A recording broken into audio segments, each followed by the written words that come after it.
Welcome, Dancing with the Stars fans. I'm Daniel Montgomery with Gold Derby, here with Joyce Ang and Jeffrey Kare, and we're here to discuss the fourth week of competition, where 4 celebrities tied for the top score on the leaderboard, and 1 celebrity went home in 10th place.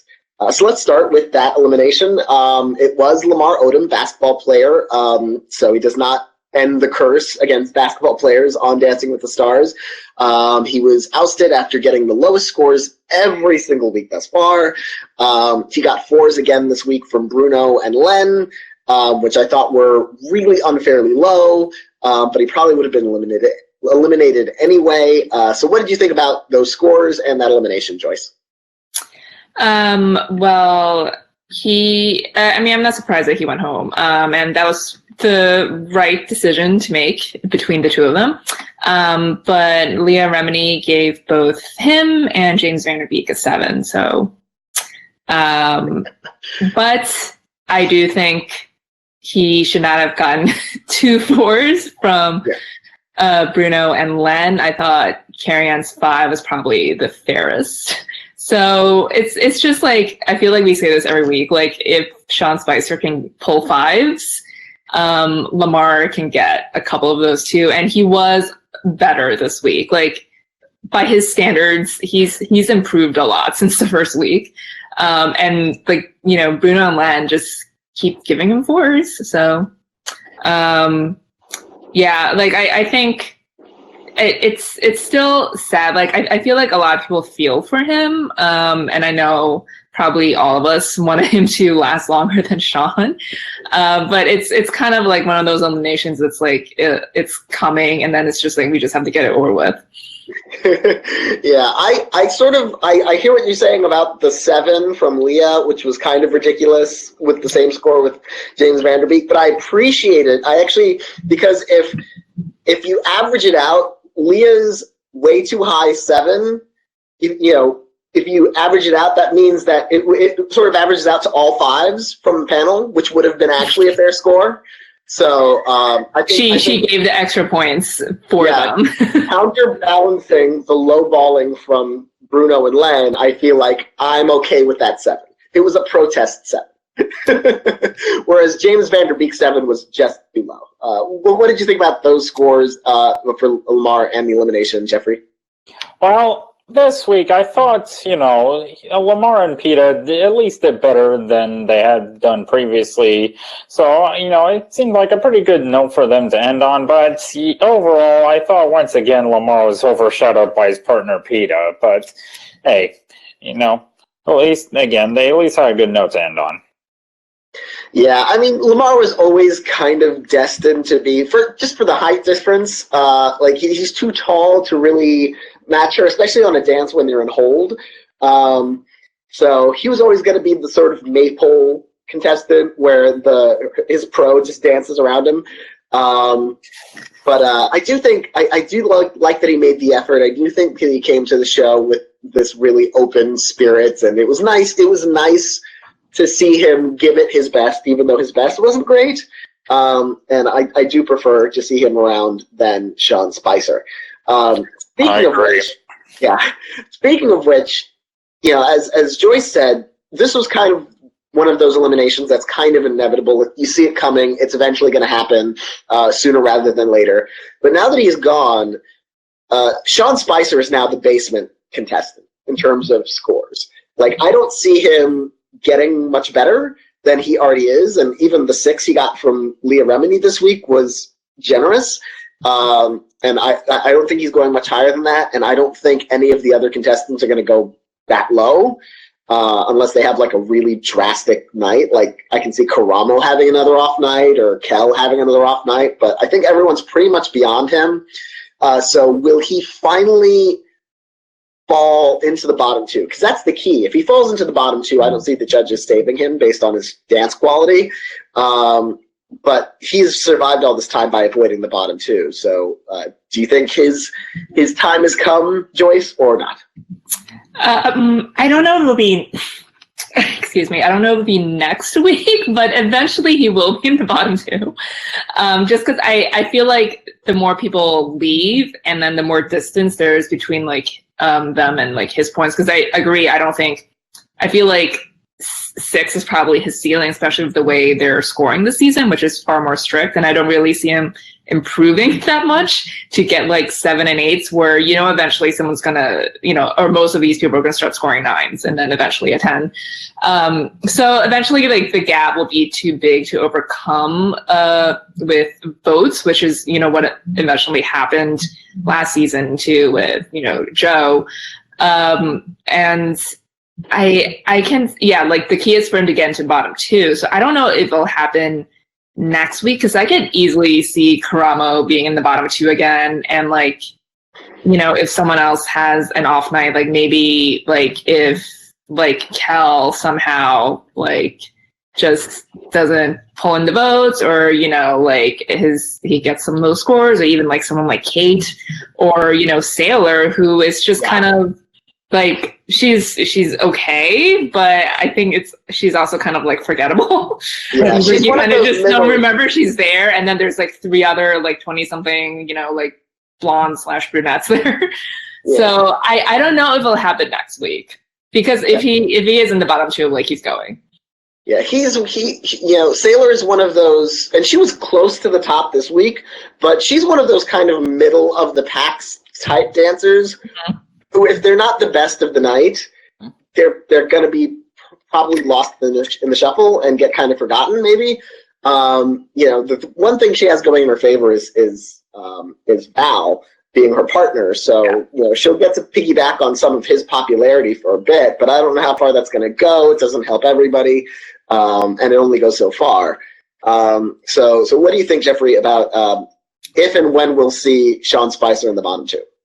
I think either next week or the week after. That's my best guess. I mean, you know, if he even makes it, if he even survives the next 2 weeks, then God help us all. I mean, his routine this past week with Lindsay. I mean, I have to say, if he and Lindsay were competing separately, I bet you that Lindsay would beat him in a cakewalk.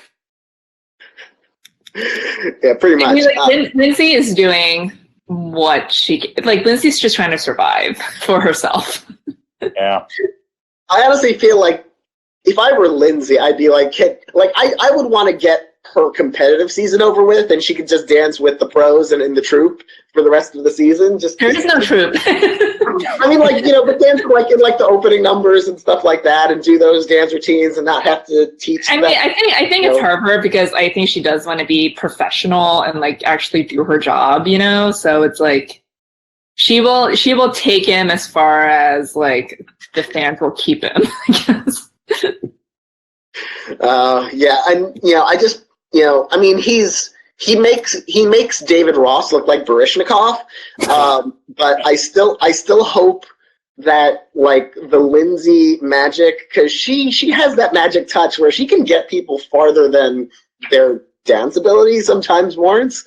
So I hope it's yeah, not, I don't think she's like purposely trying to sabotage him. I think he just, you know, legitimately can't do this stuff. Like he barely like did the passo. He just kind of stood there, you know?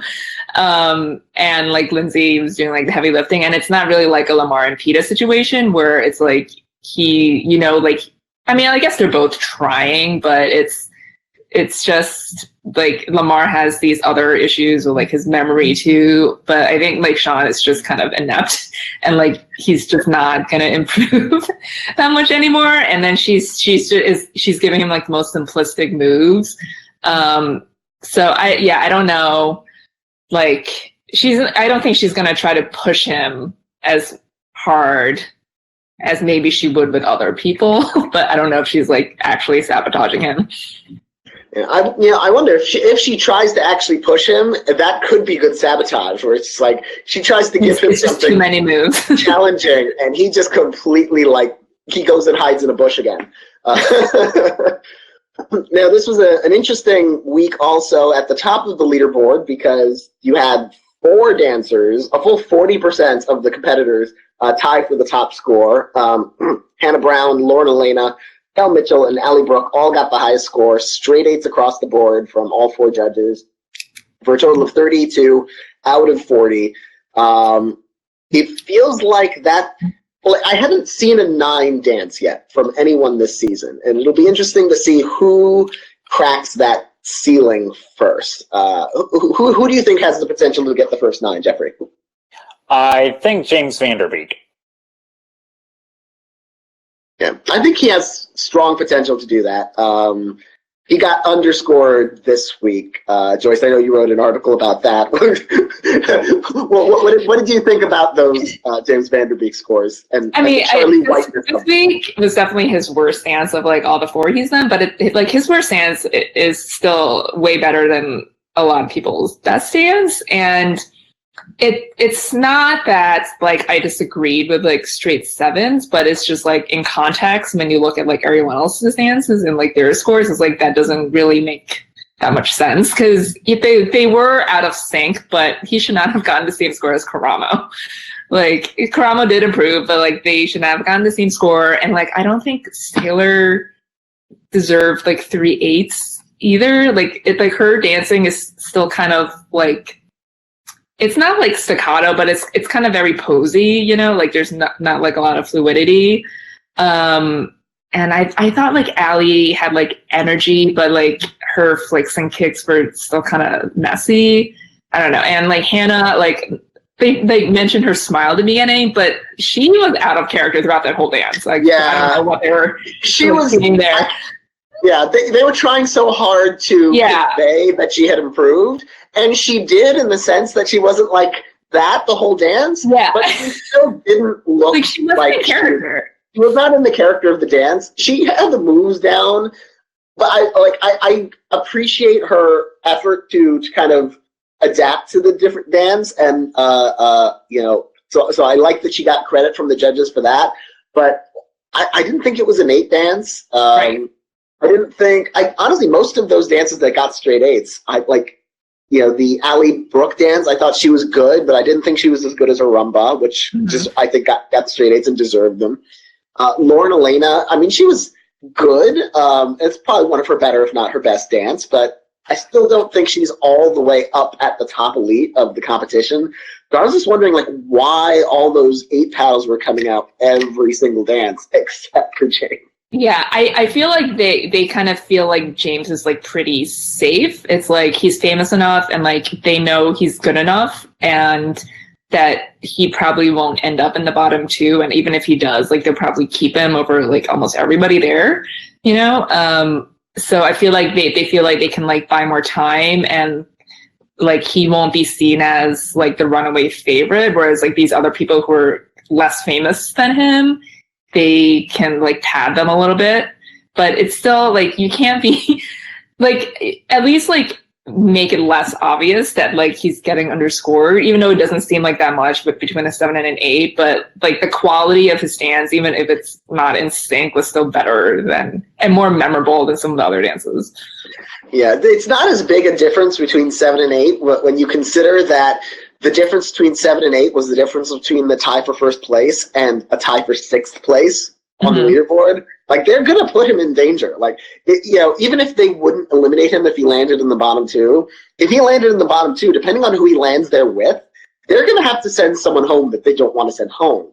And that's going to be on them if they're underscoring James, as you know, as they've done in the past, like Tinashe last season, like they were holding her up to a high standard, and you know she ended up kind of getting thrown under the bus in the end, although they didn't have the option to save anyone last season. So I do think he was underscored as well. Who are you predicting now to win the season? Because we've seen so many different high scorers and so many different, like, the momentum changing in different ways. So where do you think that's going now, Jeffrey? Well, I still have James Van Der Beek winning, though I am starting to waver that prediction. I mean, though the other 2 I do have in that right now are Allie and Hannah. I could see either one of them really pulling through. Yeah, I think I have James as well. I'm wavering, but it's one of those cases where I don't know who to switch to. It's like there's no one alternative. Like, it seemed like it would be Hannah early on, but the fact that she is having some difficulty getting into the character of different dances there might be like a ceiling to her progress if she can't really adapt to a different kind of style. And then Allie Brooke is really good, but she's also had ups and downs. She had lower scores early on. Lauren Elena's really good, but she hasn't, like, she tied for the top score, but she hasn't had like a breakout moment where she's been like the star of the night. I agree, and I feel that's why like James is still safe in my mind, and I feel like he like can only get better, whereas like I don't really know if some of these other people can.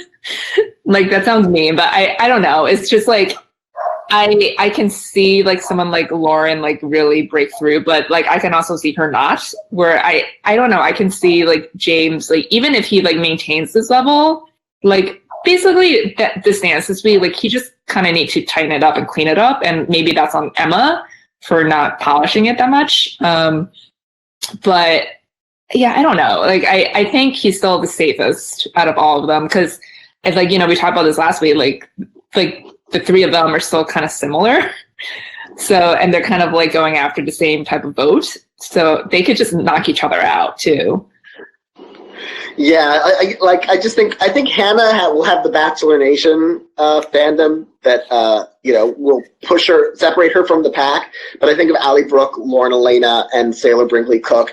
You put their names in a hat and pull one out. I don't know if I could pick them out. I mean, like, I honestly forgot about Sailor, and like she was like the third to last to dance.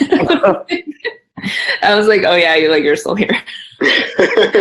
Well, next week we're coming up on Disney Night, which is going to be interesting because this will be the first Disney Night since Disney bought 20th Century Fox. So what constitutes Disney Night is suddenly a much wider swath. Like we could have an Avatar dance or a Simpsons dance or an X-Files dance because Disney owns all of that now.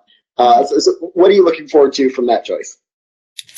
Well, apparently, like, I feel like we all think of like Disney Night as just like the animated movies. But there's going to be a High School Musical dance, which is Disney, but that's because like this show is premiering on Disney Plus next month.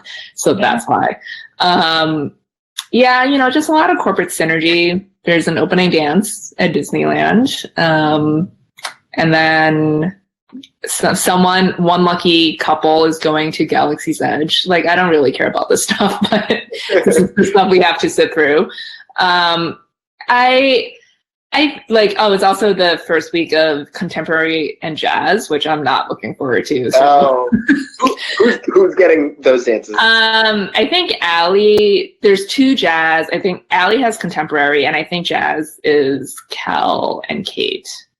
Okay. Those, I feel like that they're setting up Allie for some nines, at least one or two nines potentially, because contemporary is just do whatever you want.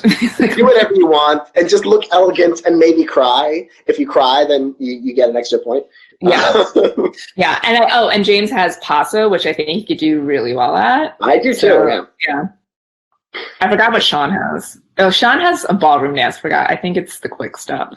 So that sounds awful.